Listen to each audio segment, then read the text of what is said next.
Bahasa Indonesia dah jadi bahasa rasmi ke-10 UNESCO. Istilah bahasa Malaysia ini datang kemudian sebagai satu cara untuk mempertingkatkan perpaduan. Dan kita pinjam dari Indonesia. Mungkin kita pernah mendengar PM Malaysia pernah mengusulkan dan mengatakan keyakinannya bahasa Melayu akan menjadi salah satu bahasa resmi ASEAN. Namun tentu saja Indonesia menolak usulan tersebut karena Indonesia memiliki alasan yang kuat. Nah, di video ini kita akan melihat kenapa Indonesia menolak. Mari kita kupas tuntas di sini supaya kita memahami alasan tersebut. Check it out.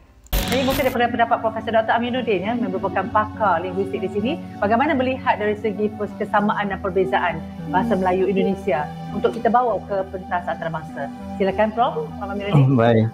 Baik, terima kasih Dr. Jessica. Saya pertama ingin menyambut pernyataan yang disampaikan oleh Prof. Kamarudin tadi, ya, bahwa kita mestinya sekarang ini mendudukkan dulu persoalannya. Yang kita maksud dengan bahasa Melayu oleh misalnya Perdana Menteri kemarin, ya, itu rujukannya kemana, ya, supaya kita itu berbicara dengan referensi yang sama. Nah, jadi dudukan dulu karena nomenklaturnya harus sama. Jangan-jangan yang dimaksud oleh orang Malaysia tentang bahasa Melayu itu tidak sama dengan yang dimaksudkan oleh kami bangsa Indonesia, begitu, ya. Nah, tadi Prof. Kamarudin sudah secara terperinci menjelaskan bahasa Melayu bagi orang Indonesia. Betul sekali. Tadi juga Prof. Ari sudah menyebutkan, bagi kami, ya, tidak ada sedikit pun keraguan untuk mengatakan bahwa bahasa Indonesia itu berasal dari bahasa Melayu. Sama sekali tidak ada keraguan, dan itu adalah fakta yang tidak bisa dibantah, gitu, ya. Nah, tetapi sejak tahun 28, ya, pada tanggal 28 Oktober tahun 28, melalui Sumpah Pemuda, kami menamai bahasa Malaysia, bahasa Melayu tadi dengan bahasa Indonesia, supaya satu nafas dengan perjuangan bangsa Indonesia waktu itu yang sedang berjuang untuk merdeka, ya.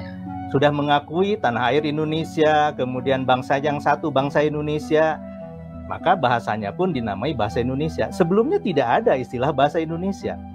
Nah, oleh karena itu, ketika Indonesia merdeka, ya, pada tahun 45, di tanggal 18 Agustus tahun 45, pernyataan bahwa bahasa Indonesia itu sebagai bahasa negara itu dimasukkan ke dalam Undang-Undang Dasar tahun 45 dalam konstitusi, seperti halnya Malaysia, ya, menyatakan bahwa bahasa Malaysia itu menjadi bahasa kebangsaan, ya.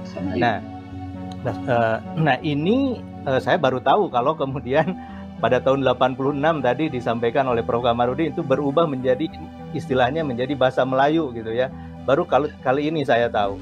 Nah, sementara, ya, bahasa Indonesia ini berkembang. Jadi titik tolak perkembangan bahasa Indonesia itu sebetulnya adalah ketika tahun 28, kemudian berlanjut pada tahun 45 ketika merdeka, kemudian berkembanglah kebahasaan Indonesia, kesastraan Indonesia yang relatif berbeda dengan perkembangan bahasa Melayu, ya, sebagai bahasa asalnya, ya, sebagai bahasa induknya.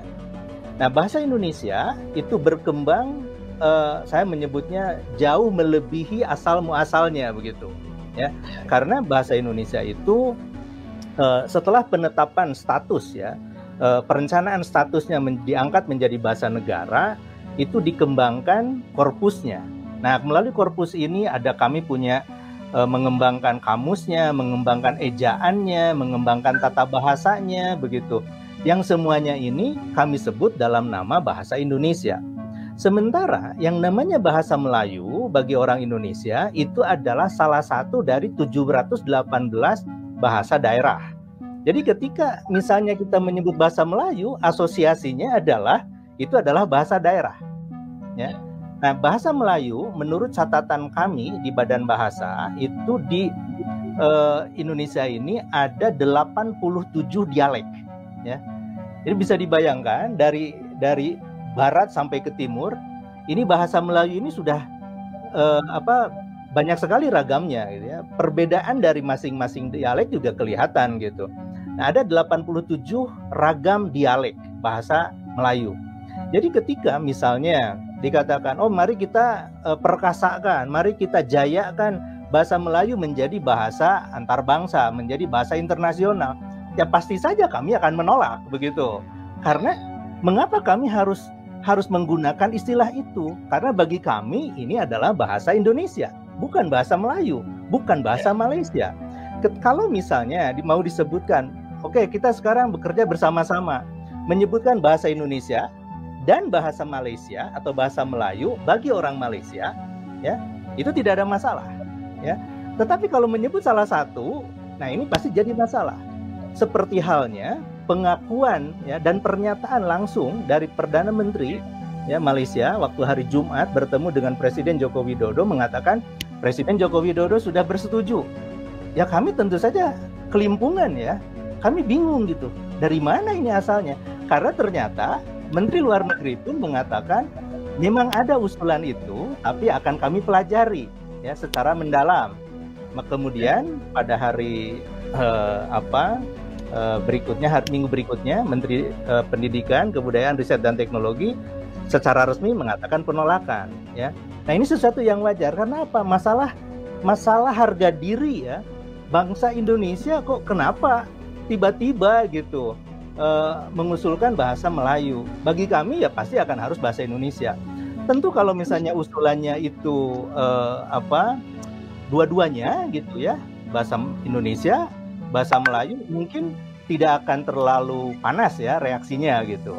Itu yang pertama. Yang kedua, perkembangan bahasa Indonesia itu berbeda dengan perkembangan bahasa Melayu yang di Malaysia, ya. Bahasa Indonesia itu menyerap istilah untuk pengayaan kosakatanya, vocabulary-nya tadi, seperti Prof. Ari katakan, itu dari bahasa-bahasa asing, ya, apakah itu bahasa Inggris, bahasa Belanda, bahasa Portugis, bahasa Arab, bahasa Cina, bahasa Jepang, dari berbagai banyak bahasa. Nah, itu satu sisi. Di satu sisi lain, pengayaan kosakata ini terjadi dari ratusan bahasa, ya, mungkin belum semua, belum 718-nya gitu, ya, dari ratusan bahasa yang ada di Indonesia itu sebagai bahasa-bahasa daerah. Nah, yang terutama mempengaruhi itu adalah bahasa Jawa misalnya, kemudian bahasa Sunda, ya, kemudian bahasa Madura, bahasa Banjar, ya, dan juga bahasa-bahasa yang lain, ya, yang ada di Indonesia. Bahkan mungkin bahasa-bahasa di Papua juga ikut berpengaruh ke dalam bahasa Indonesia. Ini situasi yang tidak dimiliki oleh Malaysia, ya, karena Malaysia kan kalau ditanya bahasa daerahnya mana gitu. Nah, pengayaannya kan tidak seperti itu. Nah, oleh karena itu tadi saya mengatakan bahasa Indonesia ini sudah jauh berkembang, ya, dari bahasa asalnya, bahasa Melayu gitu, ya, dan sekarang sudah bisa unjuk diri gitu sebagai satu bahasa yang stabil begitu, ya, dan berkembang dengan sangat sehat gitu. Nah, penuturnya sendiri gitu, ya, itu sudah banyak sekali tentu saja bila dibandingkan dengan penutur bahasa Melayu yang menurut catatan riset dari etnolog misalnya, ya, di bulan Desember 2021 etnolog ini menerbitkan laporan penutur bahasa Indonesia itu ada 199 juta. Sementara penutur bahasa Melayu, ya, itu 19 juta. Ya. Jadi ini perbedaan yang sangat jauh. Kalau misalnya ada klaim, ya, ada pernyataan bahasa Melayu digunakan oleh 300 juta orang. Ini tanda tanya besar. Melayu yang mana?